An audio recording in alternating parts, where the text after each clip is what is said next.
definição.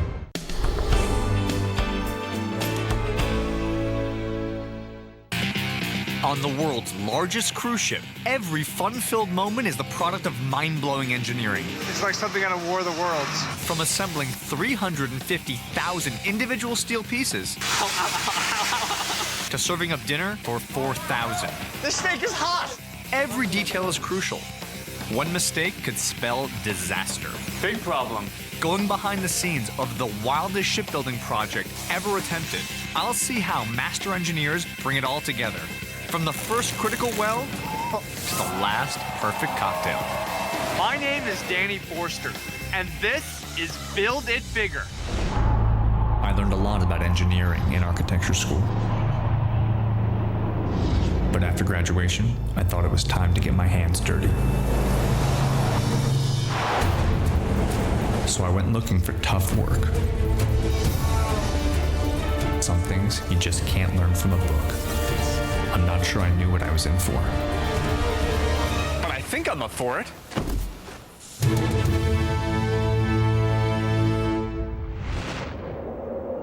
On a shipyard in Finland, the largest cruise ships in the world are under construction. It's one of the most complex building challenges in maritime history. But when their work is done, that's when the engineering really gets interesting.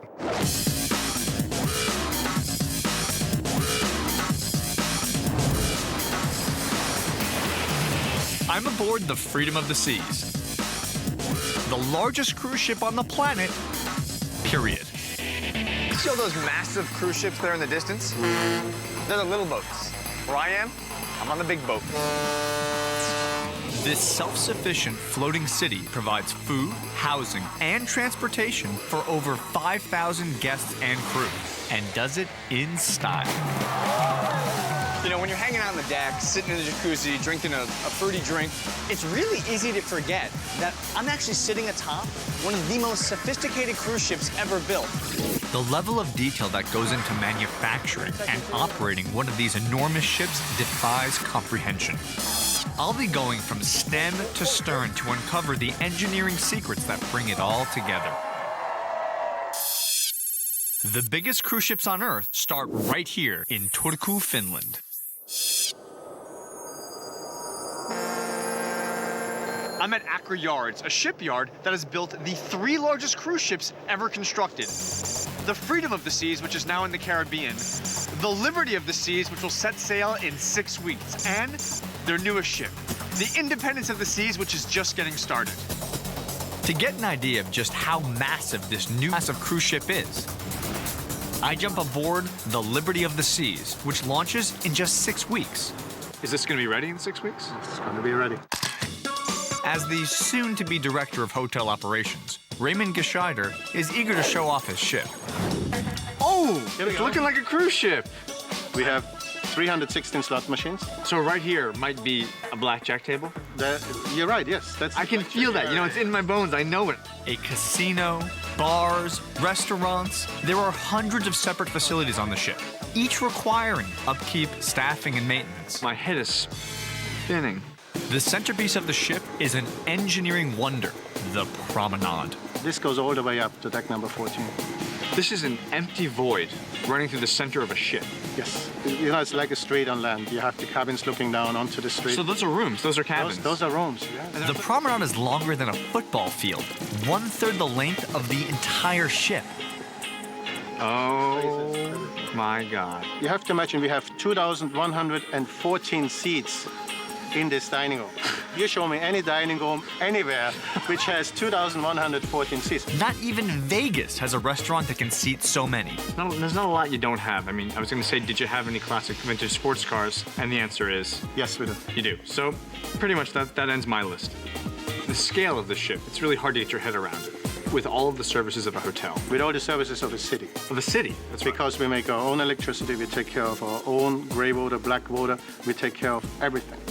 We have the same infrastructure as a city has. Every city needs power, and deep in the belly of the ship, I find the guys who control it all. How are you doing? Hey, nice to meet you. I'm Danny. Bar Westland. Bard is a chief engineer, the man with his fingertips on a lot of power. Did you ever watch Star Trek? Once in a while. So you're basically like Scotty. The same thing, yeah. So how many engines do you have? We have a total of 6 diesel engines. They are 12 cylinders. They have 17,000 horsepower each. And altogether, we have 103,000 horsepower. But this isn't about speed.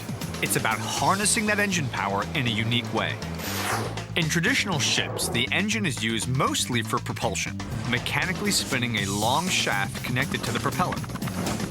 But the 6 diesel engines aboard the Freedom aren't connected to any propellers. Instead, they operate as a power plant, providing electricity to the entire ship. Only about half of their capacity goes towards the ship's propulsion system. And we're talking about a radically new propulsion system. This thing is called the Azipod, and what this thing has done is replace the propeller shaft and the rudder and combined it into one amazing solution. The Azipod is an electrically powered propeller encased in a steel tube, capable of rotating a full 360 degrees, giving the captain the power to move the ship in any direction. The youngest of these floating cities, the Independence of the Seas, is still a year away from completion. In fact, most of the Independence is still in pieces all over the shipyard. Really big pieces. These massive 4-story chunks of the ship are called grand blocks. They're all over the place. They take 189 of these things, put them together, and they get the largest cruise ship ever built on the planet Earth. I got here just in time to see them finish the final grand block that will complete the hull of the Independence. Now, they just have to move it into place. The ship is built in pieces called grand blocks, each weighing up to 600 tons. Each grand block is a uniquely shaped, finished piece of the ship, pre-fitted with plumbing, electrical, everything. A huge gantry crane hoists each block and drops it into the dry dock, where it's fitted and welded to the others. Repeat this process 188 times and voila! You, my friend, have built yourself one gigantic cruise ship. But what do you do when your grand block is bigger than your front door? Here, you go through the roof.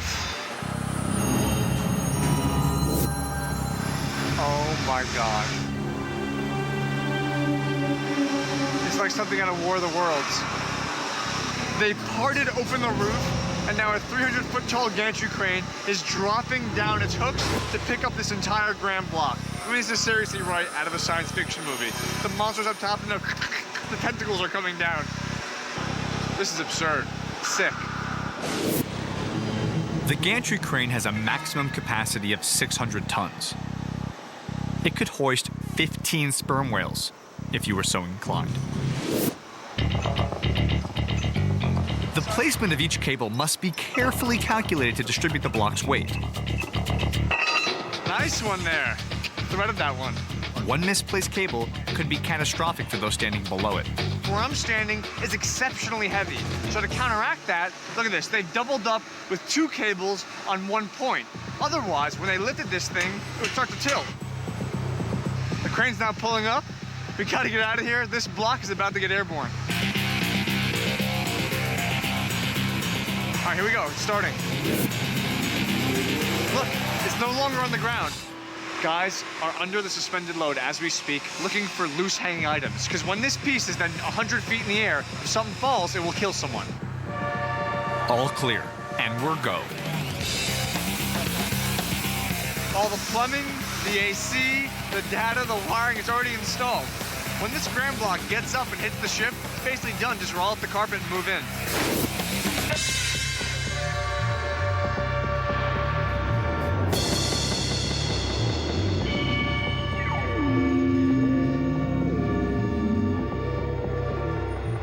This is like Wizard of Oz right now, like a house is flying.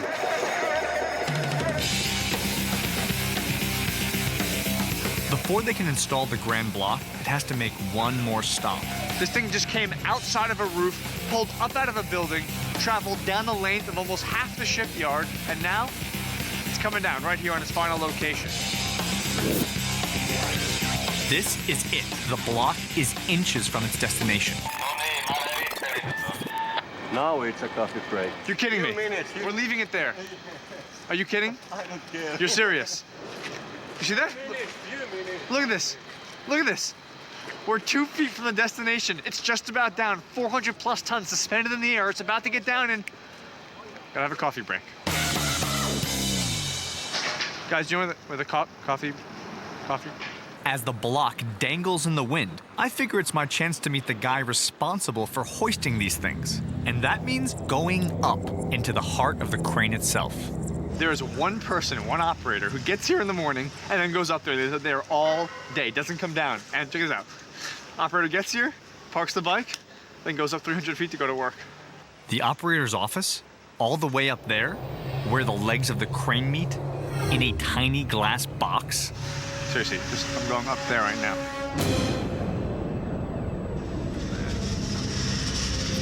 Couldn't be smaller.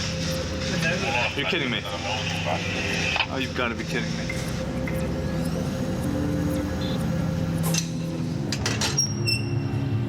Oh my, the whole thing is shaking right now. Whole thing is shaking. Do you feel that? Everything is shaking. Just everything. You hear that noise? That's everything shaking. Oh man, bad.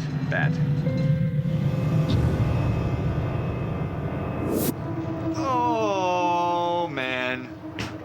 It's just like any other office that doesn't have a floor, located 300 feet above a shipyard. I'm Danny. It's nice to meet you. Terve. Terve? Terve. Terve. Seriously, why is there glass everywhere? Joo, tästä mä katselen tonne alas lohkoja ja And then put it down. joo. Oh yeah, I don't speak Finnish, you don't speak English, and it's like we're talking here. Jossain Finlandia. Something about, yeah. Ajetaanko oikein kovin? Menee mun puolesta vaikka täysillä. Terve, can I sit there and do a little crane driving? Joo. He says yes, but his body says no. We're sliding the piece now towards the dry dock. You can feel a little bit of shake here. Oh! I don't like it. No niin, nyt voidaan vaihtaa kuskia. So now I can sit there? Niin tähän istumaan. I can? Niin hän. You serious? Tule vaan tähän istumaan. Right now? Okay. Wow. Siihen vaan ja sitten tästä paakia vääntämään nostoon. You're kidding. Tonne vääntämään. Right now? Niin, aja sinne. You serious? Oh my god, I'm moving the gantry crane. Just kind of spinning a little bit. Eli mitä sanoit? Gantry crane, driving gantry crane. Te saa näitä kuvaajat nyt katoo This whole thing is shaking. My chair is shaking right now. Is it okay? The wind? It's moving? It's okay? I'm talking about 100 tons right now. Is it okay? Everything's okay? That large carved out section of the earth right there is the dry dock. It's where they assemble the Independence. And right now, I'm carrying a 100 metric ton grand block from way over there into that dry dock. Terve, where's Terve? Oh, there he is. Everything's okay? Except for one thing. Terve means hello. Okay. Oh, Jukka. thank you. Yuko, is everything okay? Joo. You see, I've been calling him Tarve, Finnish for hello. His name is actually Yuko. If you want to learn more about how we built this unbelievable cruise ship, which I'm driving a crane for right now, check out our website, discovery.com/builditbigger. I would chat with you more, but I got 100 metric tons here suspended on the crane that I'm operating, so I want to focus. Back at the Independence of the Seas, they're ready to drop in the grand block that will complete the lower hull of the ship. You gotta move quickly, come on. That piece right there is gonna come down right where I'm standing, literally, and complete this corner of the ship. Look at this, it's coming down, literally. It's like the sky is darkening. But it sounds like we have a problem. Those 4 pieces right there. You have to cut them because they are coming out of the block. So right there, you can see those 4 pieces of steel are kicking out a little bit too far, and ultimately, it's not gonna fit. We haven't built the doors yet. This board of the cruise ship.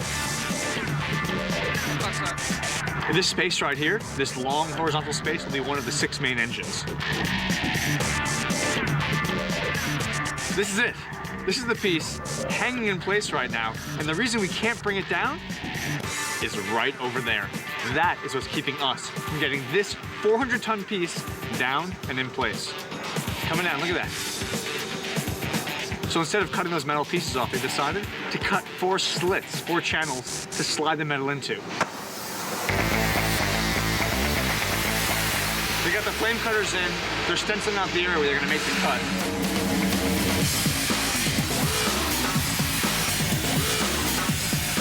It's about an inch thick steel, and he's moving through it like butter. Bang, look at that, one out.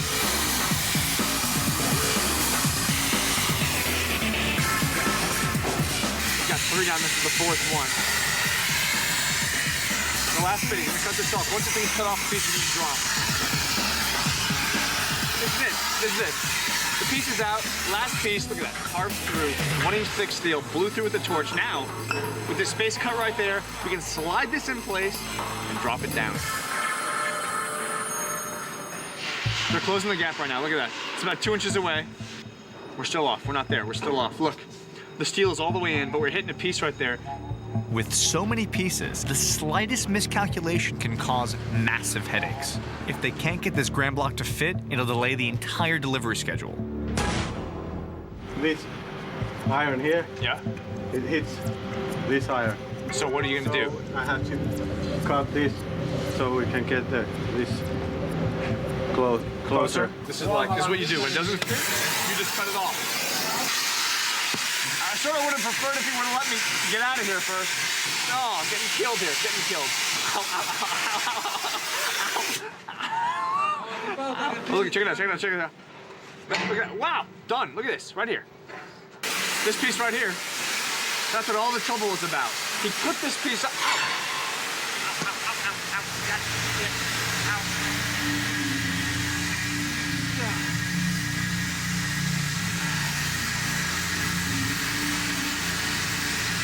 That piece is still very hot. Yeah. Yeah, that's better.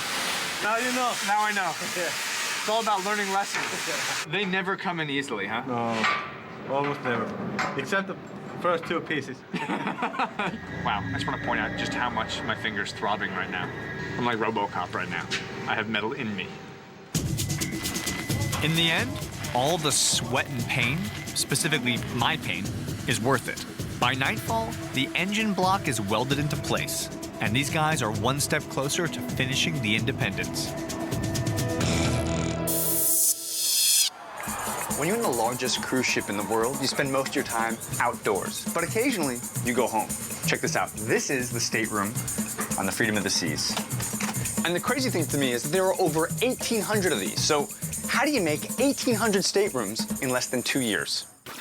These grand blocks look like filing cabinets. They're designed to receive prefabricated cabins that are built off-site and then slid in like drawers. I'm in the city of Piteå, Finland, at a prefabrication facility where they make all of the cabins for all 3 Freedom-class ships. Basically, they start with this, just a roll of sheet metal. And through those doors, it pops out a completely fully furnished cabin. This is the panel shop. Apparently, this is where the process begins. Oh! So this is like a very, very large kind of paper cutter. Yeah. Look at that. Boom. Can I press that button? Can I press that button? What about that one? Can I turn that one? No. They got 5 different blades that's splitting it vertically, and then this massive blade right here clips it horizontally. Step 2, bending. So the piece goes right in. When it comes out, the corners are folded up, and then it's me and Erdeman get started. Then it's time to give it rigidity.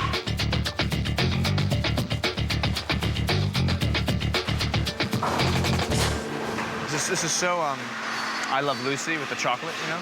Ooh, look at that. A little bit? Can I have a little bit? So in order to make these little columns stick to the sheet metal, you gotta get some glue. This is like, you know that funny string you shoot at like 5-year-olds' birthday parties? So now, when Idem and I put these columns in place, too much, sorry. Maybe too much glue, huh? Yeah, sorry. So once our work is done, send the panel down. Now the next step is to add in the insulation. What's your name? Jonna? Yes. Jonna puts in the corrugated pieces to give it some rigidity. No, that's okay. No problem. Bring on the insulation. So get it nice and snug in there. Look at that. That is a finished panel. And you gotta obviously sign your name. Do we write our names too? No. Can we? Yeah. Okay, you write your name, I'll write mine.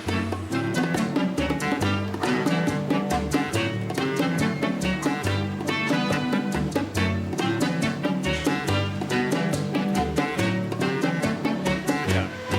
I lost pen rights after that one. 5 minutes later, toasty warm, glue is dry, and the panel is done. Now they have to go from this to this. There are 2,500 cabins on the Independence, and each one is prefabricated right here. Are you ready? Yes. You're ready, I can tell it. The eye of the tiger. This is Markus. He and his crew have until the end of the day to create an entire one-bedroom suite. First step in the process, the arrival of the prefabricated bathroom unit. No one gave me a tool.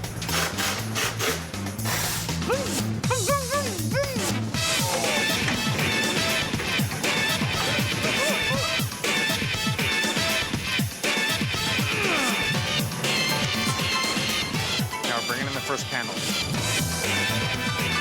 Lining up the first wall right here. Oh!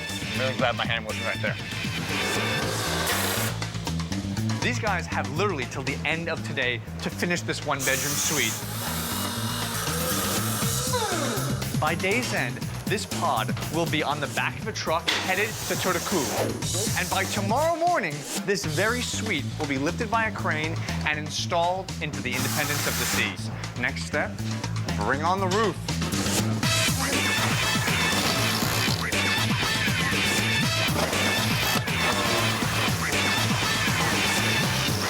Next one. Oh, sorry. That's fine, that can come right out. Suddenly, everything comes to a halt. Did I get the wrong piece? No. What happened? This hole, Yeah? too small. 1 centimeter. 1 centimeter. So now what? We have a think. We have to think. All right, I'll think too. What are you guys thinking about? The entire suite is too wide by 1 centimeter. And when you're dealing with a prefabricated space, it means each and every suite has to be exact because they take these things and literally insert them into a space in the cruise ship. You know, there's 2,500 of these. They're not going to check every one. Anybody? Big problem. Big problem. Big problem. Coming up, for the most precise work on the ship, bring out the robots.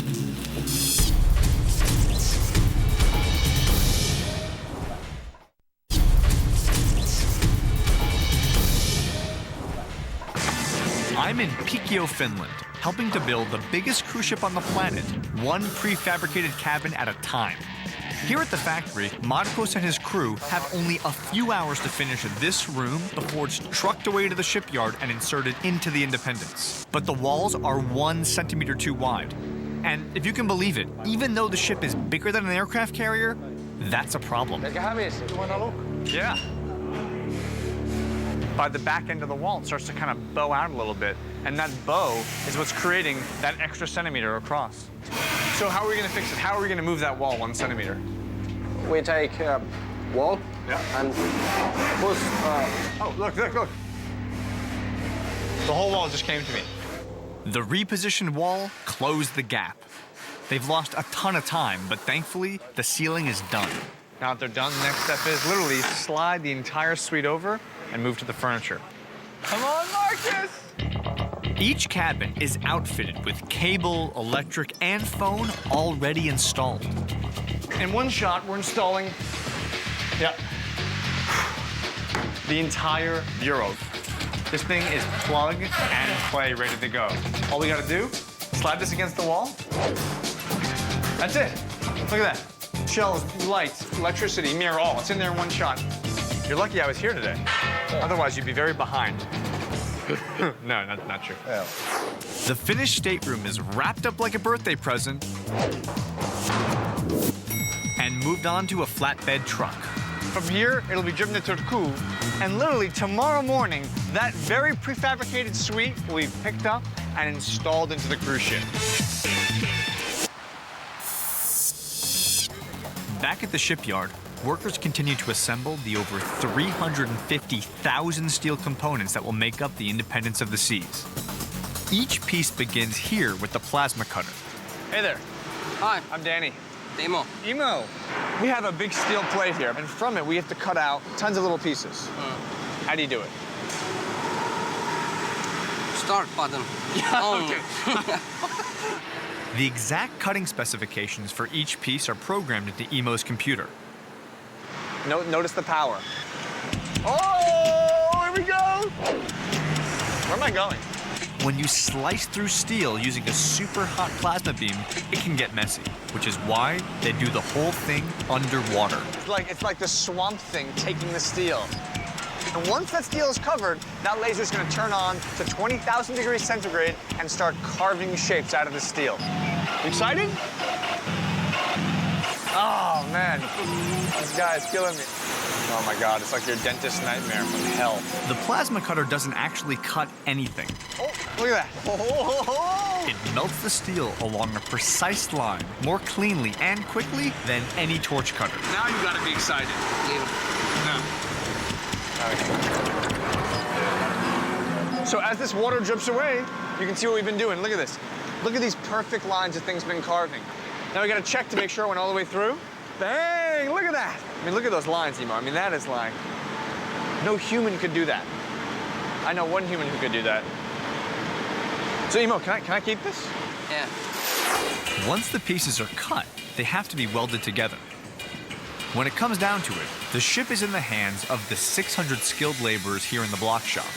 But before they'll let me do any welding, apparently I need a refresher course. How you doing? I'm fine. I'm Danny. I'm Gabo. Gabo? Yeah. Are you gonna be teaching me today? Oh, for sure. Gabo is just one of the 600 guys in the block shop, cutting and grinding and welding steel components into massive steel blocks. So Gabo is prepping my pieces for me. He's grinding off all the paint and all the debris, so when we actually weld it, we'll have a nice, clean, steel-to-steel connection. Okay, so why don't you do half, and then I'll do half. All right. Okay? Okay.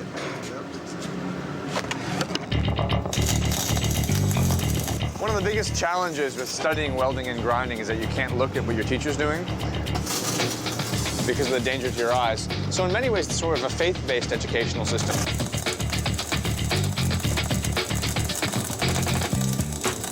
Now, when I'm doing this, what am I trying to pay attention to? You make sure that you are going to the both spread. You go back and forth? You go back and like this, slowly, slowly. Very slowly. The trick is spreading the weld material evenly all the way down the crack. It takes a steady hand.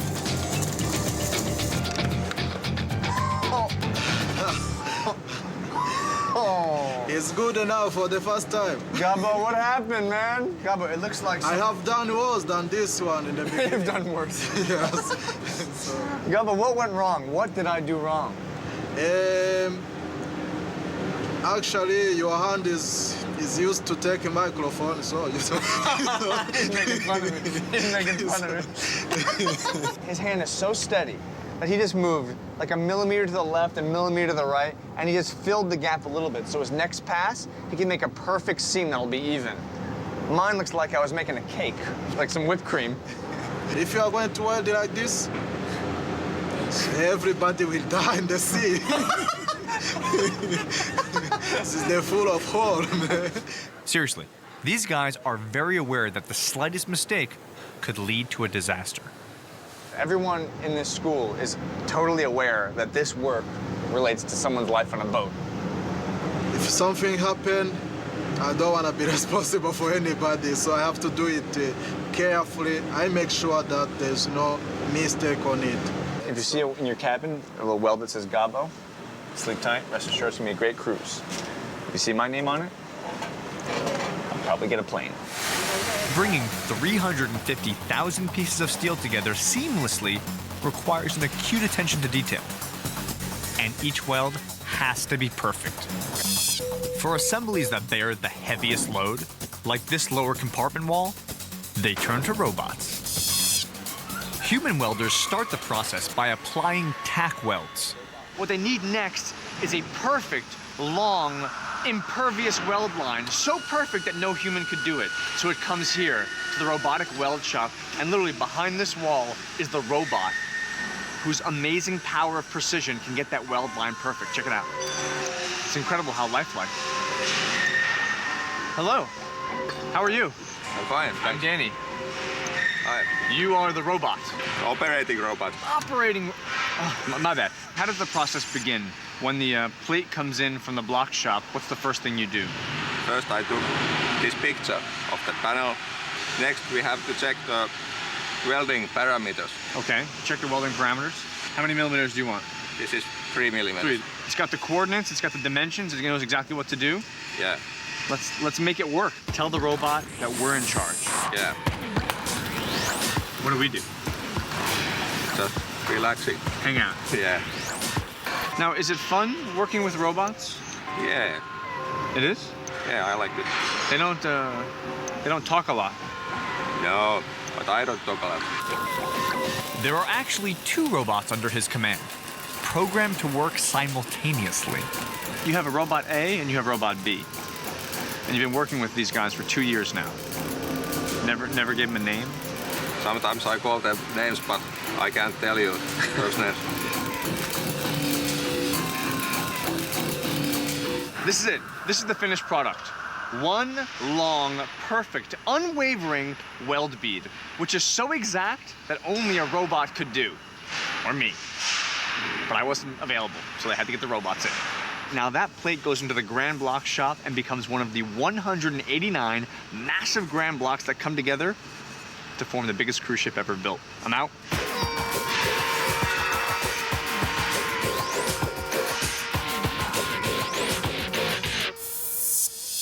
While the Independence has a long way to go, its sister ship, the Liberty of the Seas, is almost ready to launch. It's actually a really incredible time to be here because the client has arrived to inspect each and every bit of the ship.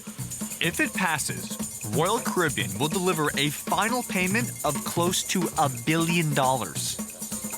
My only question is it one of those big publishing clearinghouse ones like they give you, knocking your door? If it is, I want to be there to see it. The ship must be ready for its maiden voyage in just 6 weeks. And in the final stretch, it's all about the details. Right now, I'm gearing up in a harness because I'm about to go 150 feet in the air to the top of the cruise ship to wash windows. No fear of heights. None. I'm a little afraid of heights.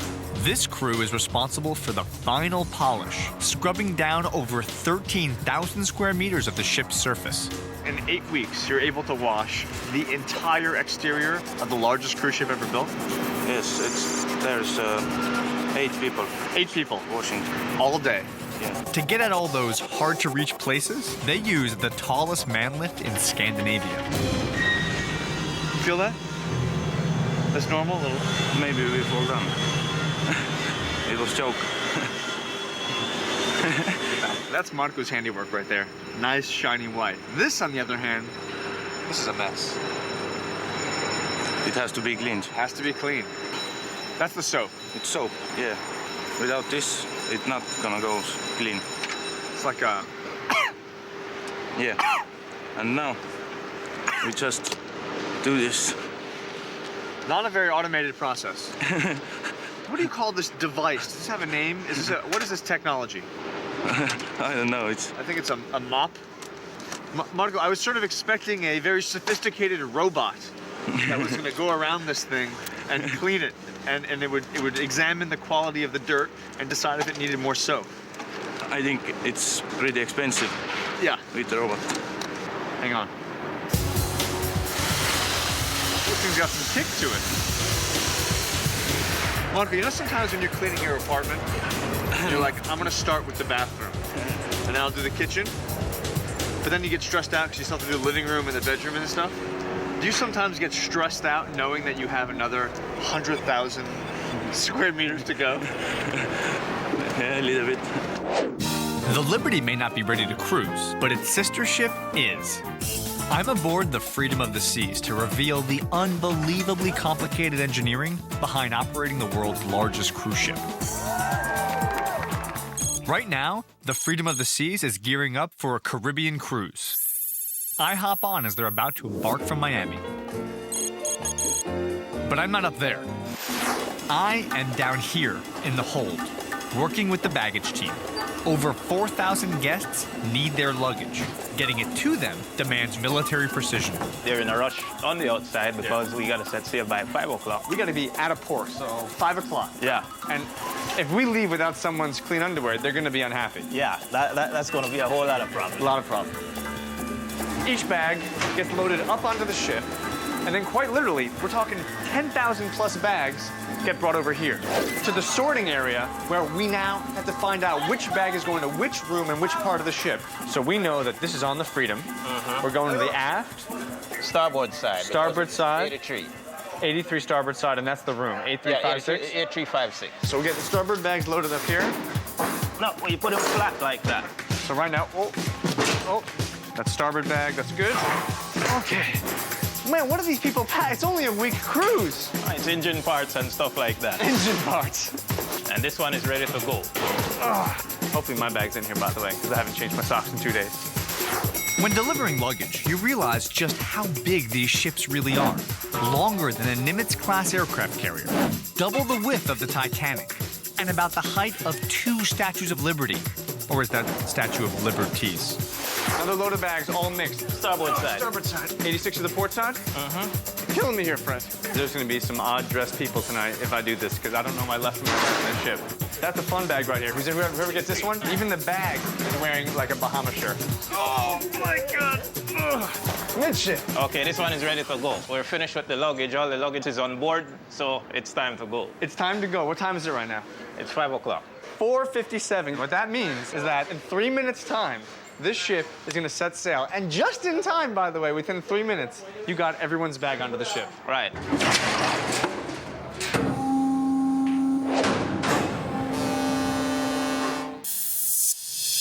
The ship is ready to depart, and I'm invited up to the bridge to watch them leave port. Captain? Yes, Captain Erik Tengelsen. Pleased to meet you. You Welcome too. to the bridge. Thank you very much. Pulling out of port is a tricky maneuver, but we can't even start it until all the passengers are on board. We have a slight delayed departure today, probably about 10 to 15 minutes. Let's start up 3 diesels online. Very good. 2 passengers are still unaccounted for, but the captain needs to leave now or risk losing his departure slot. There's nobody in the terminal and nobody coming towards the gate. We now have power on the engines. Instead of waiting to pull in the lines, we are now pulling them in. We set red condition on the bridge. At the last minute, our latecomers finally arrive. Okay, do it as quickly as possible. 2 coming at the gate. 2 coming at the gate, okay? Then we wait for those 2, then we take the gangway, and then we leave. It looks like the last few stragglers are on. The captain's ready to give the command to the staff captain, and he will, by hand, be taking the ship out of port and into the open sea. Finally, with the slightest touch, the powerful motors push the massive ship away from the dock. 150 feet below us, it's the 2 giant rotating azipod propellers that maneuver the ship, with the help of the lateral bow thrusters. Now, why have azipods? Why not just have a traditional? Azipods are very handy things. Well, at the moment, they are actually steering the ship. But what about your rudder? We don't have a rudder. You have no rudder. The azipods are a phenomenal thing. They take the ship forward, they steer the ship, and when we do maneuver the ship in and out of port, when we have to go alongside the dock. You can move the entire ship, 1,000-foot-long ship, and move it sideways like it's on rails? We can do that. For parallel parking. You could call it parallel parking, yes. We call it docking. Potato, really. Biggest cruise ship in the world with only 5 guys on the bridge managing. And look at this. We're flying. We are underway, and 4,000 passengers are relaxing poolside, completely unaware of the massive effort that's going on to engineer their perfect vacation. Not me. I'm heading down to the dining room to find out how all these people are going to get fed. It's from this corridor where you can walk from the aft to the forward of the ship entirely and bring anything to any guest at any time, literally. Now, I have no idea where I'm going, so let's figure it out. The quickest way for the crew to get anywhere is to hop on I-95, the extraordinarily long passage that runs down the center of the entire ship. It's designed to allow the crew access to virtually any part of the ship, whether servicing the forward cabins, housekeeping, hauling bedsheets to the laundry, or restocking the casino bar. I-95 is named after the famous interstate highway on the East Coast, known for its high volume of traffic. This is like a never-ending corridor. That's it there? Can't find this place. How are you doing? Yeah, good. You know what would be really helpful would be a sign, say, I don't know, right here. Forget about dinner. I'm just looking for an exit ramp. I have no idea where I'm going. The kitchen in the Freedom of the Seas will serve over 100,000 meals every week. I made it, and I'm just in time for dinner. But not just any dinner. We do it in 2 stages, so we have 2,000 on first sitting and 2,000 on the second. So we do the 2,000 people in about 40 minutes service time. And then we do it all over again. Then we do it all over again. Twice. Twice. You guys ready? Yeah? You ready? And that's only dinner. Now add on lunch for the 4,000 guests, plus breakfast. And let's not forget to feed the 1,200 crew members. We're talking about 15,000 meals that have to be prepared each day. You were cooking for potentially one of the largest captive audiences ever to dine. That's correct. I mean, it's pretty intense. Yeah, it's good. Each and every day, these guys prepare 700 pounds of prime rib, thousands of pounds of pasta, and don't even ask me about the pies. The most popular is banana cream pie. So you make 1,100, you might even have to make 300 or 400 between sitting. Yeah. Okay, I think, what was last week's final figure? Can't remember. 1,450 or something last week. Now, how many guys are working for you here? How big is the squad? The squad's about 250 overall. Tonight, make it 251. I'm going in. I'm ready to He's go. coming to help us. I'm a decent cook. You guys just do it behind, huh? Yeah, just behind, that's it. So you can tell I'm a rookie? Round to the front. The entire kitchen system is an efficient culinary machine. And it has to be, because in a few minutes, chaos. Look at this, look behind you. All the waiters are lined up, waiting to go. One comes in, they get their order, they keep moving through. Can I join the line? Yeah. Going in here? You're putting 2 pieces of beef like that. 2 pieces of beef? How's that? No? Keep going. No, gotta keep moving. Hot beef, here we go. That's enough. Hot steak coming in. Again, he has to redo it. Let's get another one up. Oh, my beef is not staying up. I'm going. I'm making dinner for over 2,000 people right now. We have 40 minutes to do it. They're outside hungry. Waiters need their food. I'm going. Hot steak coming out. Watch out. Come on. Dave, I'm moving. Ow. The beef is actually hot. It's like stressing me out right now. 705, gentlemen, 705. 705, what does that mean? Coming. How's that? Is that okay? Everyone I do, he redoes. Come on, Danny, let's go. I'm going. This steak is hot. There's only 5 waiters left. Let's go. The first shift is done, and so am I. Amazing. This man is feeding thousands of people fine food every day. Incredible, man. Thank you. Incredible. I'll see you later. Enjoy. Whew, I'm gonna go eat dinner now. Tonight is the formal night in the ship, and I am having dinner with the captain at the captain's table.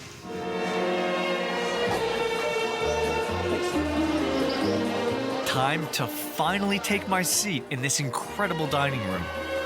How's the food been so far? Really good.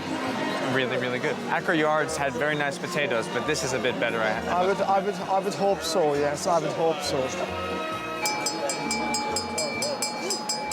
Having been to Finland, having been to Turku where they build this ship, having seen the thousands of people who go working on this ship and the thousands who maintain it, it's an honor to be here, and thank you for having me. Pleasure having you on the table. Cheers, everyone.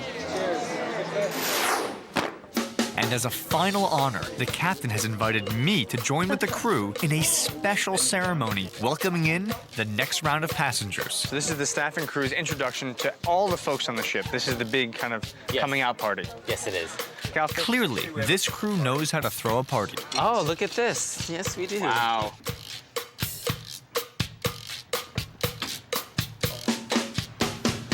All right, so what you're gonna do As you walk from forward to aft, just shake people's hands, give them a high five, say, welcome on board the freedom of the seas, have a great cruise, have a great week. Okay.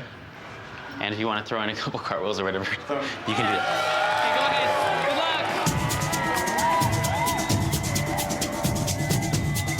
Yeah, I might be a little outside of my comfort zone, but I've gotten to see firsthand how complex the engineering is behind building and operating this incredible ship. It takes dedication to detail and a lot of hard work to keep all these systems afloat. So, in honor of all the hard-working men and women, both here and in Finland, I wear the purple lycra.